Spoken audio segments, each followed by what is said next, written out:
Hindi na nakapalag ang isang lalaki matapos umanong magpaputok ng baril sa Purok 3, Barangay Villaflor, Orqueta City, tanghali ng Abril 19, 2026. Kinilala lamang sa alias na Bebel, 42 anyos, isang caretaker ang suspect na umano'y nasa impluwensya ng alak nang mangyari ang insidente. Upon responding by our troops, na recover po natin ang ginamit na baril, no? So itong isang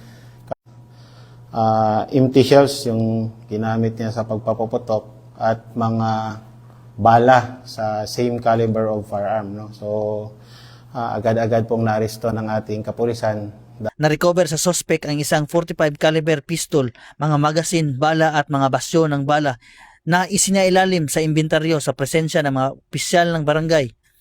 Ayon sa investigasyon, mayroon ring nakabinbin na kaso ng attempted murder ang suspect sa bayan ng Aluran, Misamis Occidental. Meron siyang previous case na attempted murder, may binaril siya sa Aluran at nakuhanan din siya ng caliber 45.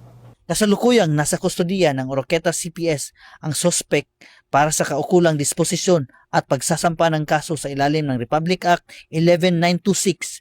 Nanawagan naman ang hepe ng Oroqueta CPS sa mga individual na may mga hindi lisensyadong baril na isurrender ang mga ito sa pulisya.